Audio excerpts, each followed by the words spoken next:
This program is brought to you by the Kentucky Small Business Development Center in Louisville. We provide the professional expertise, tools, and information necessary to help you make sound business decisions. Thank you to the U.S. Small Business Administration for co-sponsoring our program and to our host organization, the University of Kentucky. Contact us at 502-625-0123 to get started.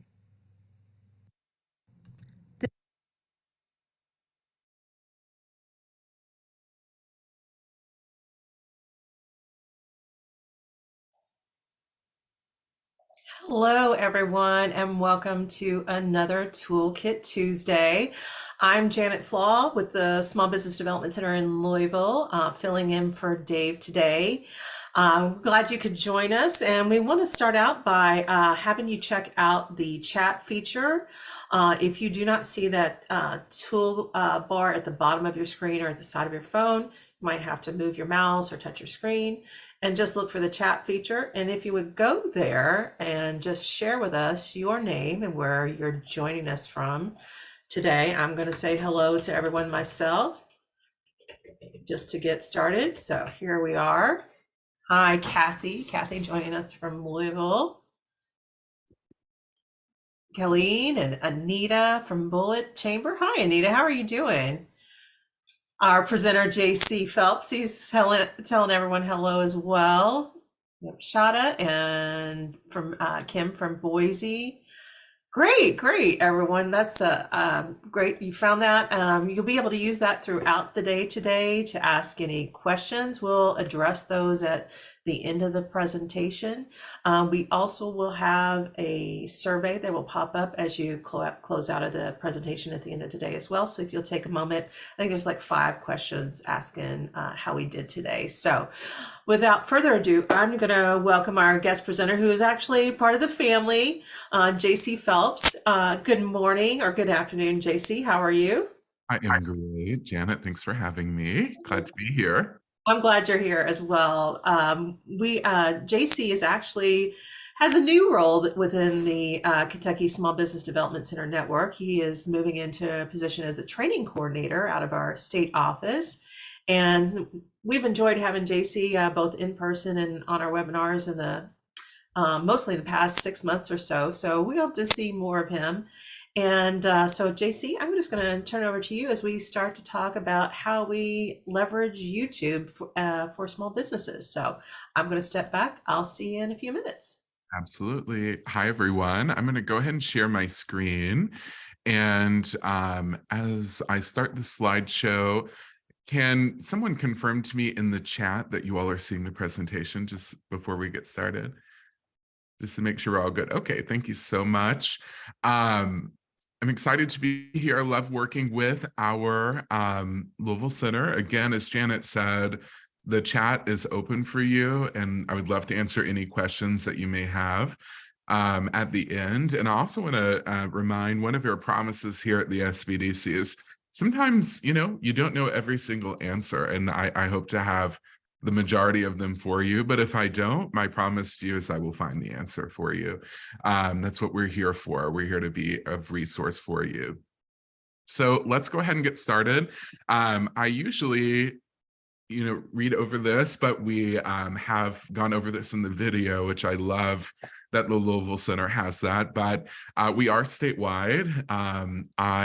Prior to being in the state office, served our London Center, which is technically the 23 most southeastern counties in Kentucky, which is where I'm from. I'm from the Lake Cumberland region.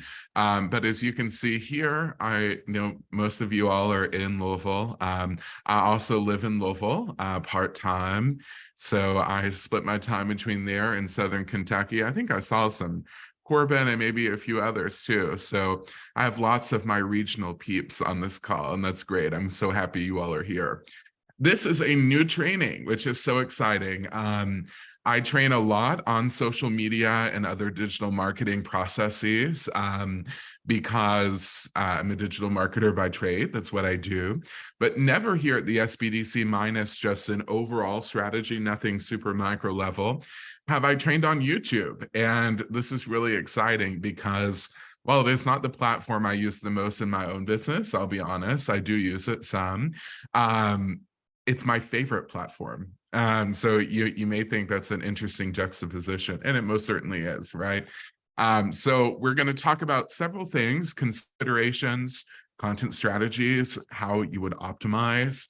Um, and hopefully inspire you to see, whether or not YouTube is an avenue that you want to take for your business. And if it is, how can you do it correctly? And if it's not, that's also sometimes a good answer, because then you can allocate your time to the platforms that you feel are going to bring you the highest return on your time investment. And that's certainly important. If you've been in any of my social training in the past, I always have a burden of proof. I feel like that's one of the things that we do as consultants, as business coaches. We always have a burden of proof, and I'm going to make an argument for YouTube to you here in the beginning. And as it's blown up, the image is a little blurry, so excuse that. But all of that to say, why YouTube? YouTube is the world's largest video sharing platform. And if you watch any trends in digital marketing right now, we know that video is everything. However, YouTube's been in the game for a long time. There are over 2 billion monthly active users and 1 billion hours of video watched daily. That's hard to even comprehend. When I see a statistic like this, while this is worldwide data, I know that that represents the United States, and I know it represents Kentucky. We're getting smaller and smaller. And so I want our Kentucky businesses, and I also saw, I think, a friend from Boise. So we want all of our businesses in SBDC territories to be able to have a slice of this pie. YouTube is free. Time certainly has an expense, things of that nature. And so if you were a client of mine, we were talking about finances, I may make a different argument, but just being on the platform itself is free. And just like all social media, it is a cost-effective form of marketing. Time and time requirement, certainly, but in terms of financial outlay, you won't have to pay to create a channel. And I'm assuming most everyone is familiar with YouTube here, but if you're not, if I say channel, just like we have a Facebook account or a Facebook page, a YouTube account is called a channel. So think of it as your own little channel if you were on cable TV, but you're in the millions of YouTubers that are out there. I think video content is really the trend now because it's engaging, it's memorable. And I say this as a long form text, creator. I'm a blogger by trade. And so, I'm old school in that way. And video, I think, is much more engaging. Would you rather read my recipes? And I'm a food writer, so you may hear me talk about food. Would you rather read my recipe, or would you rather me watch? Or would you rather watch me make it? And I think the majority of people would say watch. It's a really great way to build brand awareness in that way, because people do connect to video, and connecting with potential customers. I've seen this time and time again here at the SBDC and in my own business. A few more things about YouTube that I just find, interesting, and adding to my burden of proof here is that this is my opinion on all social media at the end of the day. YouTube provides a level playing field. And what do I mean by that? If you optimize your content, if you're good at making content, if you're strategic in doing this, you can play with the big players. And, YouTube as a platform does prioritize relevant, engaging content over advertising spend. That's always been the case. Advertising spend is certainly present on the app and on the website, but a lot of large YouTubers live in very small towns, just like me, or like most of us in Kentucky, or they live in mid-sized cities like Louisville. You don't have to be in these major markets. And the reason why YouTube provides a level playing field, just like a blog, for example, is that YouTube is a search engine. If you all have ever attended one of my trainings on search engine optimization, you know that this is my all-time favorite thing to talk about. It is a whole training and could be several. But that's one of the best points. And I do have a slide section about that. So we'll talk a little bit about that. But the optimization of the search engine and how you categorize your videos puts you, as a source of equity when we enter a field like this. And, I'm a math person. At the end of the day, something to consider is YouTube does provide a lot of analytics for us, just like all digital marketing platforms. And it's really advantageous to look at something like this because we can understand what's resonating with our clients, what isn't, our viewers, what's resonating, what's not, what did they like, what did they not like, did they fall off on the video, meaning they didn't watch the whole thing, at what point did they fall off. We have so many questions we can ask ourselves that YouTube gives us uniquely, that positions us to have success on this app. My last case for you. Hopefully, I see the total participant number. You all have not signed off, so maybe you're buying into why YouTube is important. Video content creation is, I hate to say it, but it's almost everything. It's not my favorite. I prefer static because it's easier, right? But video content is where it's at. And while there are apps that have taken over in video content creation, such as TikTok, which is another training that I do, YouTube has entered that space, and it has historically very much performed, and it will continue to. Interesting fact, YouTube is the second largest search engine in the world behind Google. And it's also the second most visited site in the world, also behind Google. And why do these two things work very similarly? They're connected, right? Google and YouTube are connected. So that explains so many of the intricacies. And being the second most popular site in the world obviously packs a punch for individuals, but also for small businesses. So that's my burden of proof to you. Now let's talk about the meat and the potatoes. As I mentioned, we're going to talk kind of lower level, and then we're going to work up to stronger, strategy. This is something where if you ever had a question about doing this, you can always email me, and I'll place my email in the chat before we leave. But to start on YouTube, you have to create, again, what's called a channel. And creating a channel is relatively easy, but a few things to consider here. The first thing, as I said, Google and YouTube are of the same company, Google being parent. So you have to have a Google account, aka, like a Gmail or something like that, and that's how you will sign into your YouTube. They enjoy the connectivity there. So you'll create a Google account or sign in with an existing one that you already have. If you have a personal or a business email address through Google or G Suite, you can absolutely use that.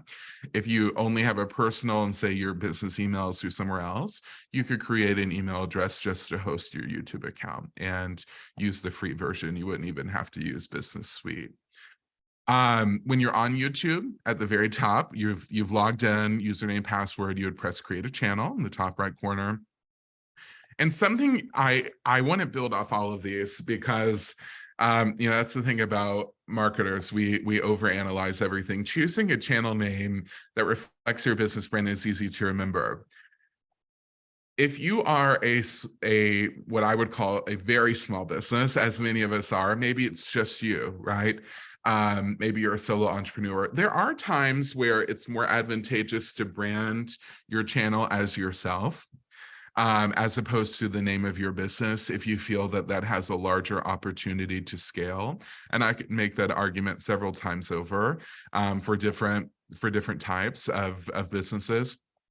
However, if you are a part of a larger organization, it will, of course, make the most sense to name it the actual business name.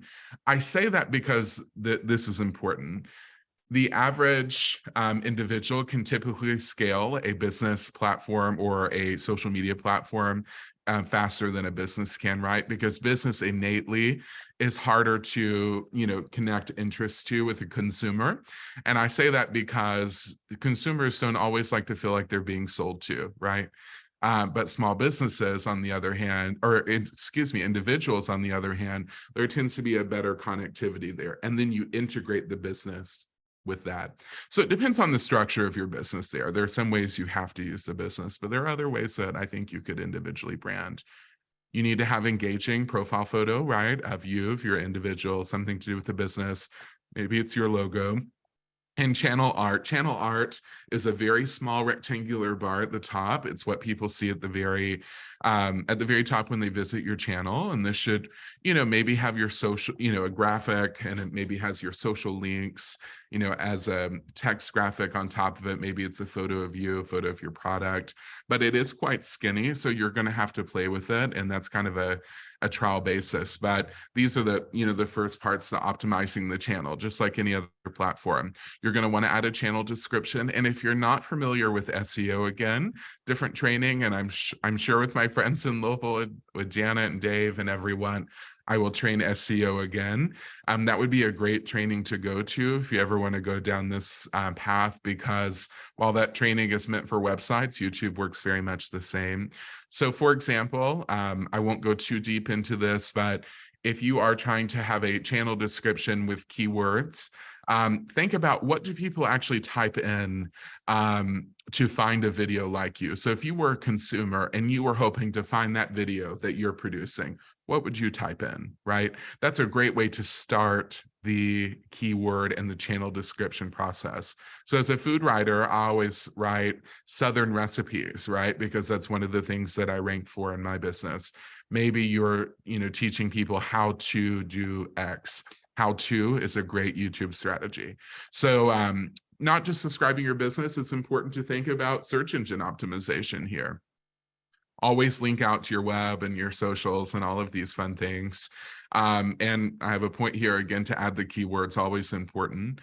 And lastly, when you create an account, you will receive an email to verify it. And please do verify it, because that gives you some expanded capabilities on the channel that you would not have had previously.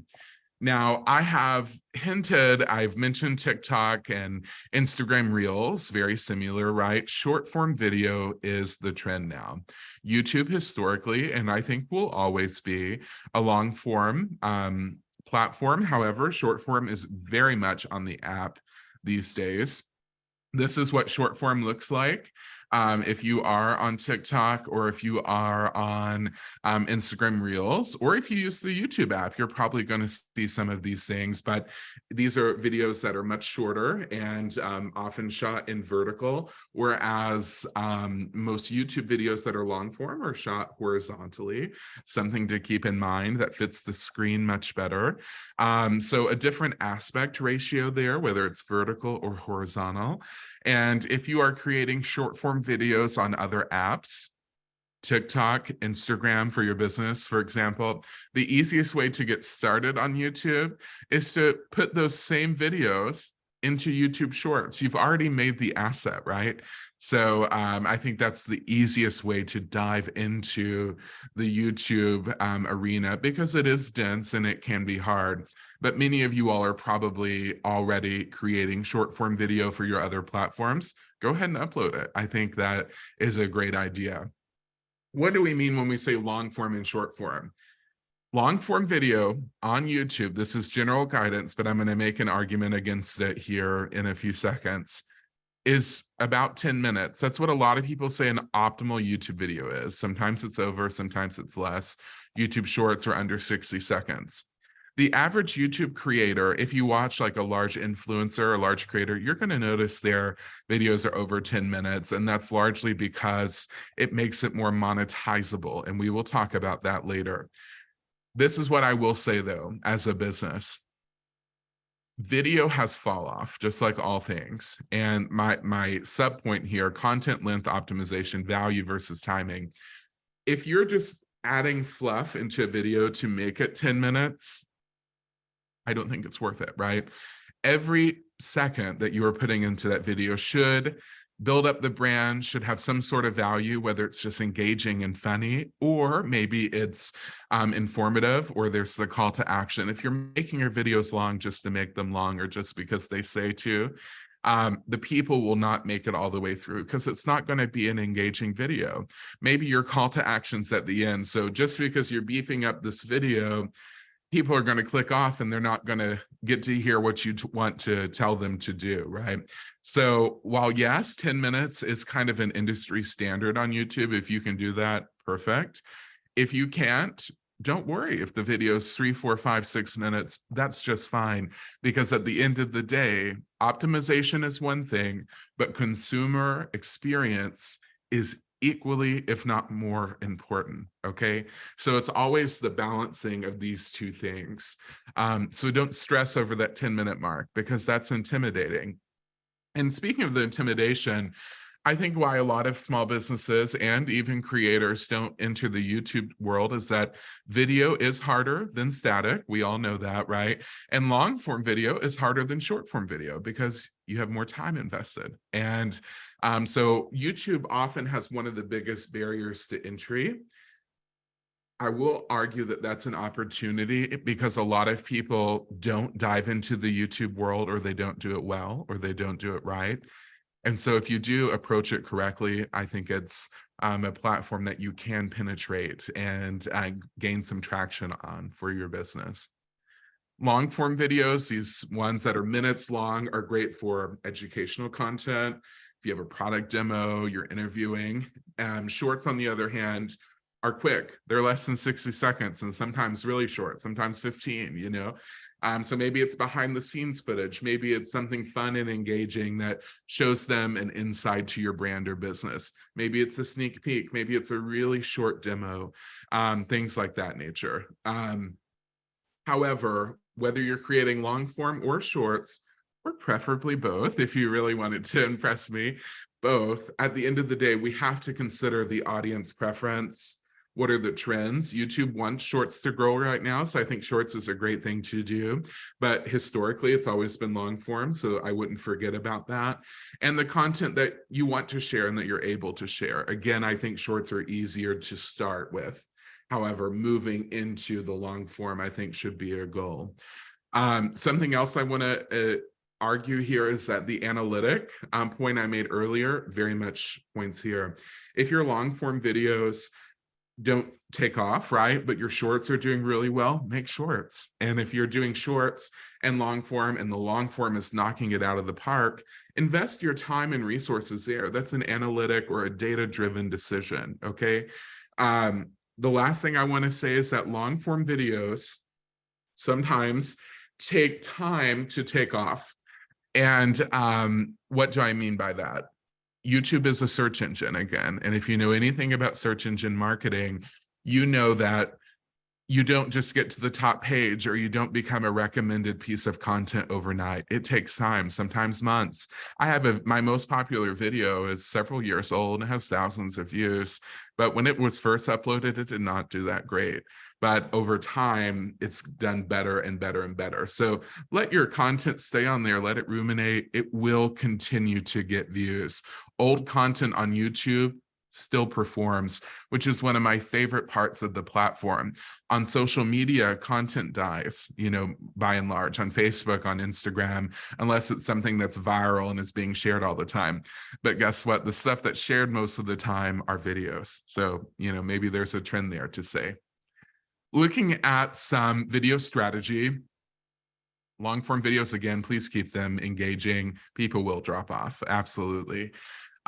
It's great to have your video content planned. And maybe you need a script, maybe you need an outline. You probably don't want to sit there and read it like this, right? But there's nothing wrong with having your talking points. I absolutely do that myself. It makes it, you know, make sure that you accomplish everything that you intend to do. And here's something that's really important in short form and long form. If you're creating video, you need a hook. And the middle of the video cannot be the interesting part. In the very beginning, you should say something that's shocking or that's hooking. You know, this is classic marketing. And so if your video is long, the beginning should be interesting. Maybe it's the finished product. Maybe you're asking an engaging question. Something needs to be said to entice the user to watch your video, because unlike other platforms, if people are committing to your video on YouTube, unless it's a short, they're committing to a larger time commitment than the vast majority of content out there. So hooks, absolutely. We're going to talk about equipment. I don't want you to be scared of equipment, but it should be high quality. But I would argue that the setup we're seeing on the right is also high quality. But it needs to be easy to watch. It has to be pleasant to the eye, well lit, things like that. Maybe like this guy right here, you are able to just sit and talk, but he's showing a camera lens. This is a tech channel, probably. He's probably going to insert B-roll footage or other visuals showing what does this camera, what you're shooting look like. I'm a food writer, so I cook on the internet. You're going to watch me cook things, but I'll also show you clips of the finished product, or maybe me eating the product, or whatever it might be. So having some differing views and angles that you edit in keeps it interesting. It again keeps people on there, because people do bore on social media. Certainly, we live in a scrolling culture, so it's really hard to really captivate them. Lastly, be clear and concise. A lot of people, myself included, and I'm going to assume some of y'all on this training, go to YouTube for answers, right? And so if you're being too high level, if you're being too scholarly in what you're saying, sometimes that's not the best way to go about it. People are coming there to learn. They're not coming to be confused. They're seeking answers, or they're seeking entertainment. That's really the two main purposes. So keep that in mind. I see that sometimes with people that are very talented, or they're very dialed into an industry. It's sometimes erroneous to believe everyone coming to the video right now is of the same skill or knowledge level as I am, okay? Other general strategies to think about. These are the things you should be thinking about before you film, by the way. That's where we are.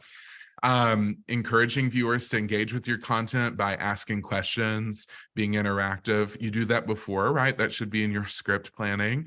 But also being responsive, responding to comments once the video is live. People love that. You should always have a call to action. And I'm going to actually edit what I've said here. Call to action at the end of the video. Subscribe, like, share. Yes. In small business, sometimes it's to go visit the website, or you've shown something in your video that you're selling. Be sure to tell them, hey, this is linked below. That's often the lingo there.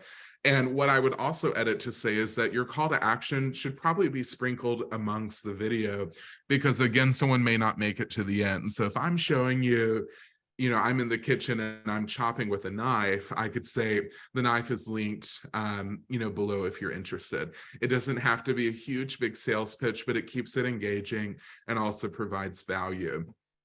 And again, I keep honing in on this, but it's very important. Keywords. I want you all to think about keywords. And if you have questions about keywords, that would be a great one, at the end. But the title should be SEO optimized.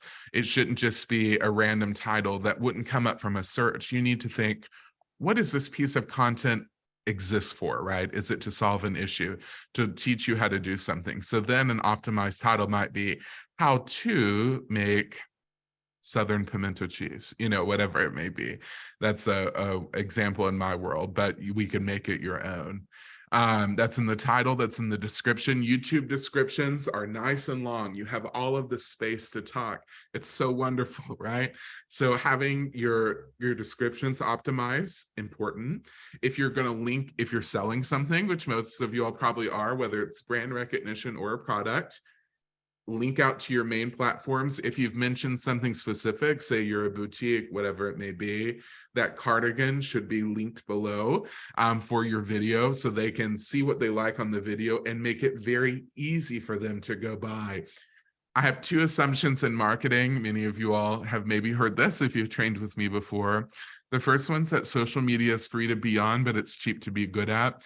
But the second one, which I think is maybe even more important and ties to what I was just saying, is that people are lazy. And I know that's harsh, and I don't mean it that way, but it's just true. People are lazy. And so we have to make it very easy for them to click out to purchase or to buy what we want them to buy.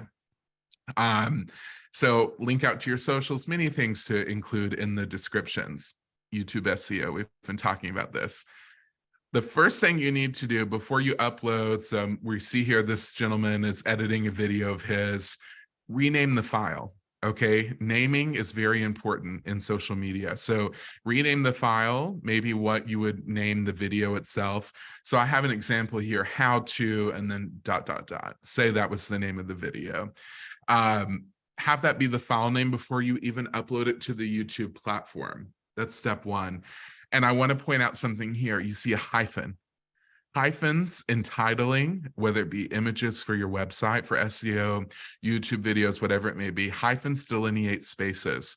So hyphens are how you should. So for example, going back to what I just said, that video might be titled how hyphen to hyphen make hyphen pimento hyphen cheese, something like that. The keywords that you're trying to rank for, what you would, the customer is going to be searching, and that your video would solve that for them. That should be in the video title, but it should seem natural, right? You can put other things in the title to make it sound good, but keywords should be there. The keyword should be in the description. That's what shows below the video, right? When you upload a video on YouTube, there's a section called tags. You should be tagging those keywords. What would someone, and the best thing you can do for any of these things, so often our target customers, we have a lot in common with them. I really believe that. But even if not, the most powerful thing that you can do is forget that you're the owner, forget that you're the employee. Sit back and ask yourself, if I were the consumer, what would I do? If I were searching and trying to find this video, what would I search for? And the answer to that is probably going to be, pretty spot on. Usually we're pretty dialed in there with consumers. That should be in your tags, great example. There's a category section. All of these things are very easy to see once you upload the video file, and it will tell you to fill it out. So maybe one categorization is how to, instructional video. If that's what you're doing, how teaching someone to do something, you would choose that category. Filling out all this information helps YouTube understand what this video is. And that's important because that then helps them recommend it to new audiences. And almost time and time again, unless you have a huge subscribership, which most of us don't, most small businesses don't, it's all about the referrals, the recommended videos. You watch a video on YouTube, and then over on the right, you see all of these videos that they're recommending. So that is largely driven by your optimization and the engagement that you've had with past viewers. And then every video should have a thumbnail. A thumbnail is the image that is there before you press play. The thumbnail should be engaging, right? You can choose just like an image on your, like once you're editing and you've uploaded. I recommend not doing that. I think one of the best places to make thumbnails is Canva.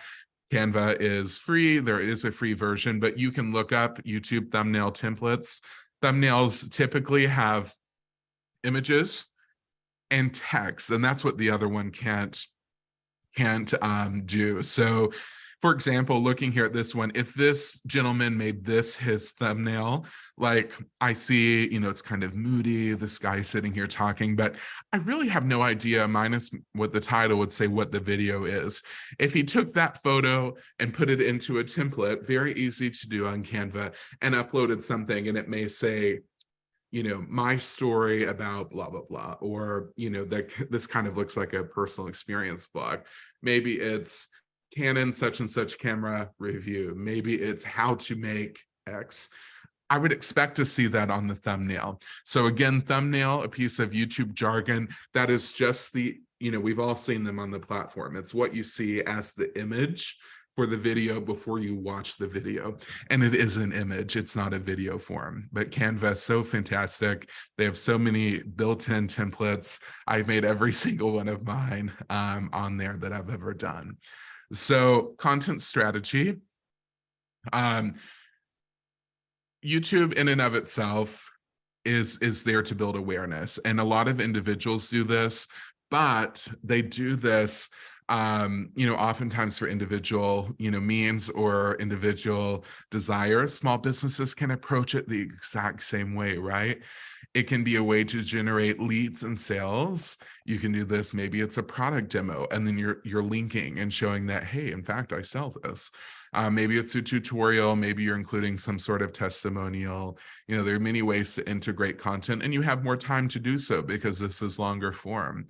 However, the small businesses that are most successful on YouTube are engaging. They tell stories, they provide value, and their content has a level of authenticity to it. So it's not just sitting in front of a camera like I am to you all right now and saying, I am selling this and here's what's great about it, right? You're providing other sort of value to them. You're building it in. It can't just be about the product. That's the most difficult part of YouTube, but it's also where the money is. Similar to my first point here, sometimes I get ahead of myself. You can't always sell. You just absolutely cannot, right? One great way that businesses do this on YouTube, excuse me, is to position themselves as an expert. So they may create videos. A lot of financial people do this excellently, but they may make videos and they're answering questions. So they're talking about trends or they're explaining something. And they're positioning themselves as an expert. When they position themselves as an expert, that is positioning their business as an expert and as a top choice too. So it's not always, showing everything that you can buy from me right now. You have to build that confidence and that trust and that brand equity with the watcher. One way to do that is through positioning yourself as an expert and as a go-to person. How-to videos, I keep bringing that up because that's a great way to start. And also, it's always going to rank. I mean, how-to videos, very important. That's what a lot of people go to YouTube for. I mean, when I go to YouTube, sometimes I'm thinking how to do this on Excel or how to do XYZ. It's one of the most popular searches. So having tutorials or other relevant topics that you think relate to what I do, relate to my brand or business, and I can provide value, a good thing. Absolutely. Businesses, again, create a lot of educational content that's tied. Maybe you're providing content informing them about your industry, and then you have a sale inside of it saying, this is what we do with X product or X service, XYZ.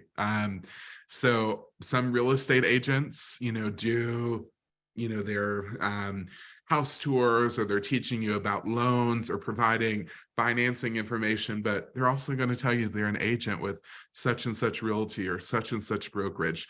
And real estate is a great angle. PS on YouTube, people love real estate content. So tips, advice, insights, things like that.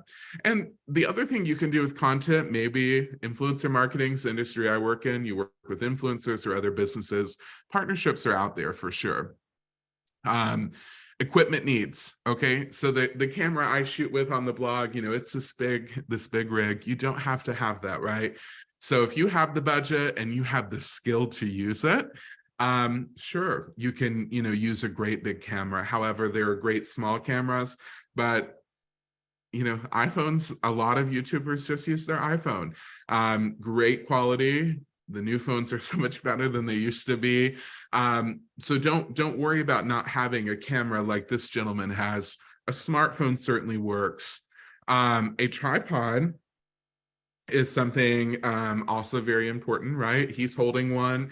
I need one because I naturally shake just a little. So whether you're using a phone or a camera, having something that's stable is important because no one wants to sit there and watch a video that's shaking up and down. That's distracting. The consumers won't like it and they will click off, right?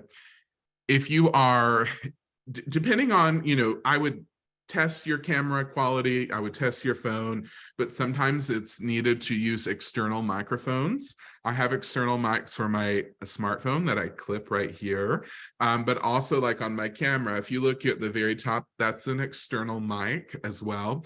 It often depends on where you're filming, the built-in quality, but sometimes we do need good or increased audio performance because audio quality is very important. Just like we're watching something, we're always going to be listening. If the audio is off, I'm clicking off. I don't know about you all, but my guess is yes.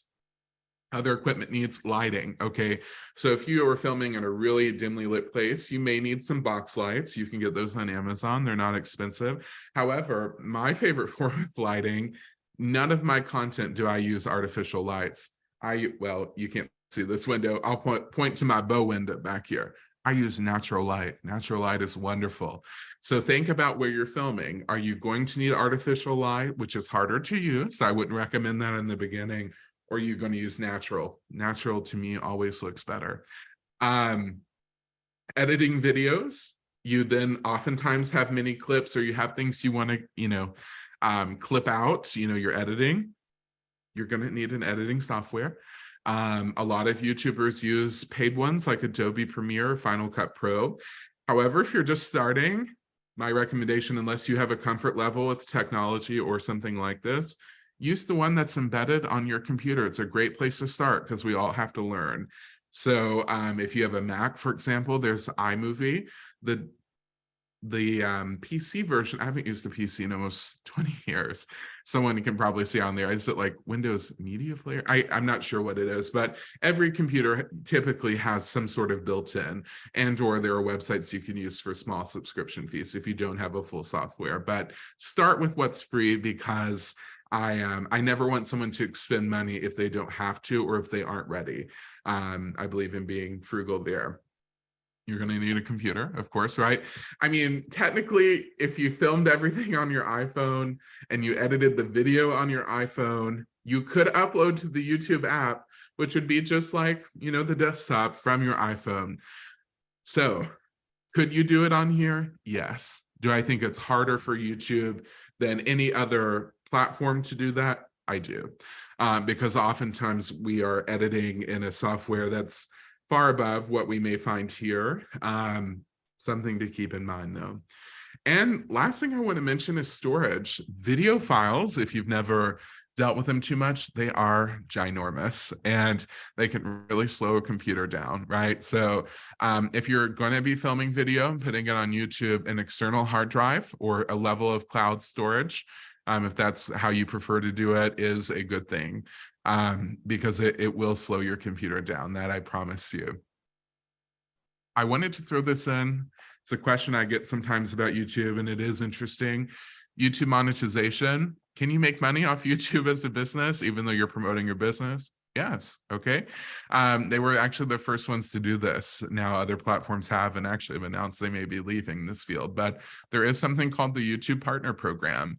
And if you have 1,000 subscribers to your channel, that's someone pressing subscribe to your channel. They want to get the updates, and 4,000 watch hours in the last 12 months, you can have ads. So if you've watched a YouTube video and you see ads, that's what that is. You're paid based on an RPM, rate per milli. So every 1,000 video views, you may make however many dollars. Each industry kind of has their own. However, shorts are now monetized too. You'll notice that it's a lot higher. However, shorts require more video views because it's easier to get video views sometimes on shorts because they are short and engaging. It's a lot more scrollable, and they require higher because there's less, places to put ads and things like that. So same thing on shorts. They would subscribe to your main channel. Shorts and long form go to the same channel. You need 1,000 subscribers and 10 million valid short views in the last 90 days. So as you can see here, there's a priority on long form video for payment.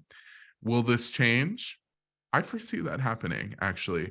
I don't foresee it going away from long form, but I either see that 10 million number will get smaller, or the views will become more and more successful, and they're going to want more people to just be shorts creators. So I don't know how it's going to change. It could go either way, but this is something to watch. Best practices, you have to be consistent. YouTube, the number one key to YouTube. Video creation is harder. Sometimes you make one, you think, well, if it went in down the road, you don't really need to start down this app unless you can, do it on a regular schedule. I say here, you're going to read things online weekly, bi-weekly. Bi-weekly is a lot. We're small businesses. We don't have that much time. Maybe it's weekly. I think that is awesome. But maybe it's, once a month, you're putting something out, twice a month. That's okay. But just have your own regularity. That way, people that subscribe to you will see that regularity and will know what's coming. YouTube also promotes and respects those that are consistent. What do I mean by that? If you're consistent on the platform, they are more likely to recommend your videos. That's what we call the algorithm. So consistency is key. Again, keyword research. How many times can I say it? But I can't say it enough because it's so important for video optimization in all of the categories. Please use analytics to guide your decisions. Data is there for our use, and it's important for that reason. And lastly, think about delivering value, right? Small businesses, at the end of the day, we're there to sell, we're there to make revenues. I get it. I really do, right? I mean, I'm in the same boat as you all are. But at the end of the day, we can't promote too much, because if we promote, and that's all we're doing, no one's going to be interested and no one's going to watch. You have to be a little sneaky in how you do it. You have to build up the trust, provide value, and then let them know, oh yeah, I sell this, or oh yes, I'm this entity and you can support me in this way. Content being, just being sold to all the time is very dull. And a lot of businesses that do that never see full success. So I'm going to go ahead and stop the share. That is the end. And it looks like we did pretty good time, 15 minutes left, first time giving it. So that's good. I do see a couple questions here. Janet, do you want me to read the questions, or are you going to? You go right ahead. Go right ahead. Okay. Tiffany said, do short, and these may have probably came through when I was talking. I'm so sorry about that, but we'll go ahead. And again, as you have more, please send them. Do shorts last on your channel, or do they expire? They last, right? There's a shorts tab, which is so exciting. So it's not like a Instagram story or something that does expire. Shorts are there. Similar to your TikTok feed, you have a shorts feed. So they will stay there for you, Tiffany. Can you, once you've posted a video to your channel, can you edit your title later? Absolutely. Yeah. So if you have something up right now, say, and you think, I really didn't optimize that, or maybe down the road you think of even a better way to optimize it, absolutely. Always feel free to go in and edit those things, with two rules of thumb here. One, say you are linking your Instagram page in your video description. If you change your URL, you need to be sure to go in and change all those links to the videos that you do have. That way, new watchers will have more up-to-date information. Now, here's what I will say, like with video titles, less so descriptions, but if you have a video that is knocking it out of the park and it's getting great views, the general SEO rule is don't touch, your gold star, because it's working. And so I would only give you that piece of caution. But if you have something up, or if you want to change it down the road and it's new, edit away, because your edits are going to be positioning you better in the long run. Troy says, I just started a YouTube channel last week. Exciting, Croker Run. I love it. And you found out that Canva has many tools that are worth paying for their pro level service. So I mentioned Canva in the thumbnail. That's probably when that came through. I completely agree. Canva Pro, and Troy, you may be able to type in, I subscribe to many tags, so I don't know if I could tell you exactly. I think it's $12.99 a month. It may be $9.99 a month. It's in that ballpark. That is the best money I spend almost every month in my business, because I use it. Yeah, he said 12 something. I think it is $12.99. I use that for my invoicing. I use it for media kits. I use it for graphics, thumbnails, so many things. They have many YouTube assets built in there. The more you explore, there you go, 10,000 templates. The more you explore, the more you will find. And, Canva is very user-friendly. If you ever had to hire someone to do this, say a graphic designer, and we love graphic designers, we love small businesses, we love supporting creatives, but small businesses have budgets. This is something I think many of us can internalize as a cost, and make our businesses a little bit more lean, which is always a good thing. Tiffany asked, thank you for that, Troy. I appreciate you. Tiffany said, how do you find an audience for your channel to help it grow? Example, I send out a mail list, let them know new content's been uploaded, but list is small. Absolutely. So you should always let people know, when you have posts. Say you have a mailing list, say you have social media. Every platform, when you have posted, for example, if I post a blog post, or if I'd posted a video, you're going to hear about it on every platform, right? We've got to evangelize our businesses on our own platforms. However, YouTube is an exciting platform for two reasons. One, it's easy to link out and to place elsewhere like that. You can embed it in your website, you can send out the link. But two, it is a search engine, right? So in the long run, it's going to be about optimization. Again, it's about the video title. It's about the thumbnail. It's about the description. And if your videos, and I hate to say this, and don't come through your screen at me, but sometimes it takes months. My most popular video, if I were to be conservative, I think it took off after 6 to 8 months, which is kind of crazy. But search engines, YouTube and Google being such huge sites, the two most used sites in the world, if you have something new, it takes a while to penetrate the search engine, right? And to show that, hey, this piece of content is of value for this topic. So, Tiffany, my number one piece of advice for you on YouTube is to make sure that everything is optimized fully with keywords, that it's helpful, that your title is engaging with the keyword. Maybe it's even a hook. Your videos have a hook in the beginning that increase watch time. The more watch time you have on your videos and the more YouTube can see through your data people are engaged, the more they will push your video. Consistency on the platform, they will push your videos more with the more consistency you exhibit. But thumbnails, I talked a little bit about that. I may have even watered that down a little bit. Let's talk about that just a wee bit more. If you have existing videos, just like who was it that asked me that? Kathy asked me, can you edit your title? You can also edit your thumbnail, which is so great. So if you're scrolling on YouTube, kind of like I do all the time in my free time, I usually choose what video I want to watch, or I read the title and say, is this something I want to watch? Based on the thumbnail. It's the first thing people see. And so YouTube, in terms of the algorithm, very much prioritizes that visual too. That's what I use on Canva. It turns out a product that's much prettier than I could ever do on my own. But thumbnails go a long way. So I urge you, there will be a level of patience needed, but patience will only work and you'll see payoff if it has been optimized. And maybe as a business, your second consideration is asking, what are people wanting to know? What are people searching for? What's of interest in this industry? How can I provide value? Is there a tutorial? Is there a question that's associated with my business that I feel a lot of people search for and that you can be a voice to answer? These are the positionings that I would take. So a really long answer, Tiffany, please forgive me, but a long answer because there truly are many things, many strategies that one can take there.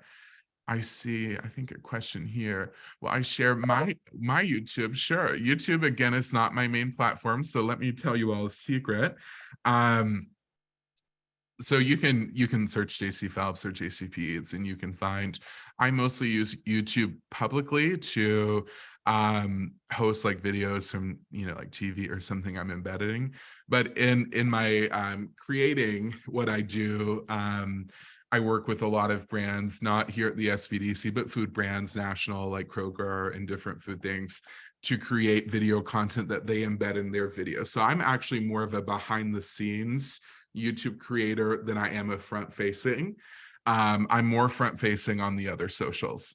So you can find a few little videos on there, but YouTube is not my main platform. I tend to work for people who YouTube. That's more so what I do. But thank you for asking. I let's see here. I think that's all the questions that have come through at this point. Do you all have any more? Janet, do you have one? I do have a question. So what are you using for editing? Because a lot of the videos that we put on our YouTube channel are obviously these webinar recordings, and trying to edit on the YouTube side seems very cumbersome to me. Are you using something specific? Yeah, so you all maybe, maybe you'll be shocked to hear this, maybe you're not, but the type of editing I do is not overly complex. I edit on iMovie. I really Yeah, do. yeah. And nothing I do is that wild. Video editing, is not my specialty. I'm much better at shooting than I am editing, Mhm. just to be honest. Um, in terms of the programs that I've used, in other ways, Premiere Pro is the only other one that I've like, kind of touched. But I actually use iMovie, and I say that hopefully that makes you all feel better that that's in fact what I use, and I use Canva. And I recognize that, as small businesses, again, if we can use something that is lower cost, that's a good thing, or low energy. But in fact, I use iMovie just because that's really the level of sophistication that I might need. If I'm editing shorts, or if I'm editing short videos, I post a lot more on TikTok than I do on YouTube. I'll just be honest. I edit on an app called Splice, and Okay. I adore Splice. It's great for splicing it up for Yeah. sure. And you could edit a YouTube video if you're shooting on mobile. PS on Splice, it's quite good, and it's very user friendly. It's very easy to use on an iPad. I would assume because the screen is bigger. I use just the iPhone. If it's available on the iPad store, something to see. But Yeah. I don't want to give a recommendation to you all without sharing price. It does have a monthly expense, I think, of either $3.99 or $4.99. I'm not your accountant, but I will say, if you have a business expense, please keep track of it. These are deductions you can take and something to remind your CPA of to run your business. So if you subscribe to a Splice or a sophisticated video editing platform, please keep track, because you'll want to know that come January or Yeah. maybe April, depending on where you fit in the time frame. But those are the two I use. So Splice is so great to bring in multiple clips, splice it together, make it seamless. It's where I do all my voiceover, and voiceover is the main form of video work I do. You will see me cook, and I actually use iPhone for this for a lot. I'm cooking from down below, and then after I edit, I'm sitting here talking and telling you what I'm doing. Mhm. But I do that not with an external mic. We talked a little bit about that. I just use iPhone and I get close. There's no place in the house, but I use Splice. So if you're looking for an iPhone app, and I think most of us like things we can do on the phone, I do recommend it. I'm certain it comes with a free trial, but there are other free options that maybe you Mhm. should look at first, save $3 or $4 a month, five maybe, if you don't have to. So that's what I would recommend. Look what's free, and if not, start with Splice. Yeah. Okay. All right. Well, I don't see any other cues for us today. So we'll just take a quick moment to thank JC for joining us today. I'm sure we'll invite him back again for more great content. And just as a reminder, as we close out, we'll have a survey if you guys will fill that out for us. And we'll see you again next time. Thank you, JC. Thank you all. Thank you all for coming. I hope you got value, and I appreciate your time. I value it. And I also appreciate all the questions. Makes my day. Thank you. Thank you. We'll see you guys again next time.